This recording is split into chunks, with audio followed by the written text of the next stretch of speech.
the Family Circle this morning, big cities can be really fun and exciting, but not necessarily the best places for family living.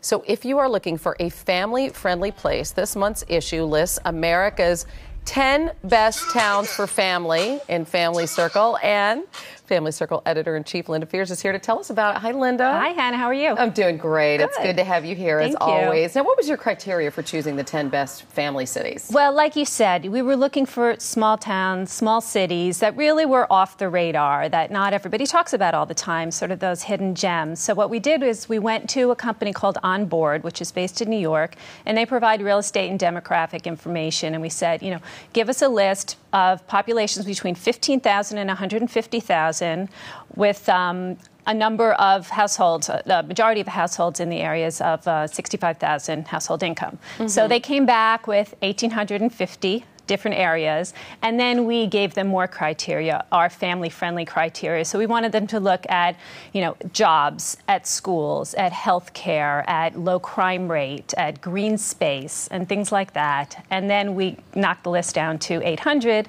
and these towns rose to the top of the list. Now we're going to take a look at 5 of them. All right, 5 of the 10. And the first one is Castle Rock, Colorado, which is about 40 minutes from Denver. That's right. What did you like about Castle Rock? It's a Rocky Mountain town. It's beautiful. They have frontier events like rodeos going on. People say it's incredibly friendly, plus the economy is booming there. And you talk to a lot of people in these towns, obviously, to see what day-to-day life was like. Diamond Bar. You got to love the name, first of all, on your return address, right? Diamond Bar, half hour from L.A. What's it like? Active town. You go there, you see everybody riding bikes, they're rollerblading, they're running, they're jogging. I mean, people like to be outdoors. Plus, it's a very diverse population, which is appealing to a lot of families. What about Madison, Mississippi? Now, that's near Jackson, I know, right? That's a special town, and they care so much about the education there.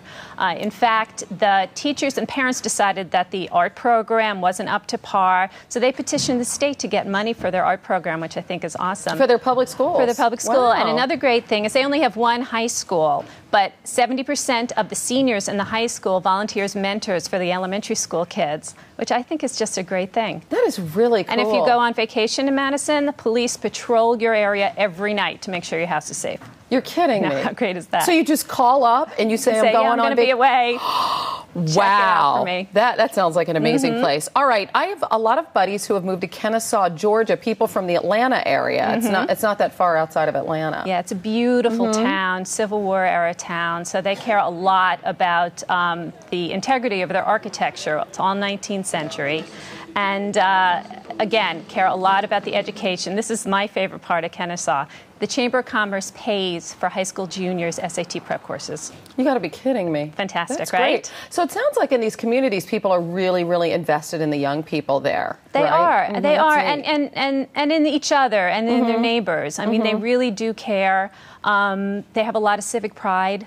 That makes for a really vibrant community, no matter what the size. Absolutely. The final one we're going to look at this morning is Franklin, Massachusetts. Franklin, another historic town settled by the colonists and actually named after Ben Franklin. And one of the great things, aside from the fact that there's low-cost housing and low taxes in this area, is that when Ben Franklin found out that the town was named after him, he donated over 100 of his personal library books to the town, which was the foundation of their public library. Wow. And first in the nation. And how great is that? And so you love all the charm and the history. I can tell that's a common thread through here. Yes. What about people who might live in a bigger city, but they really want some of these small town qualities? Well, one thing people should think about is creating a walkable community. So say if your sidewalks are in disrepair, if you don't have sidewalks, my town, in fact, just put a sidewalk through the middle of town. And I can see what's going on now. People are jogging, walking strollers, they're getting to know each other. So in a walkable community, you get to know your neighbors, and that's a really important part of a vibrant town that people tend to fall in love with.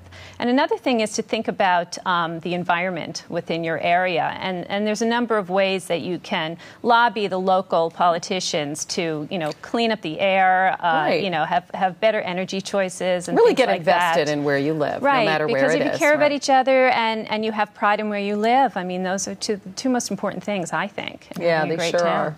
Linda Fears, thanks so much for being Hannah. with us.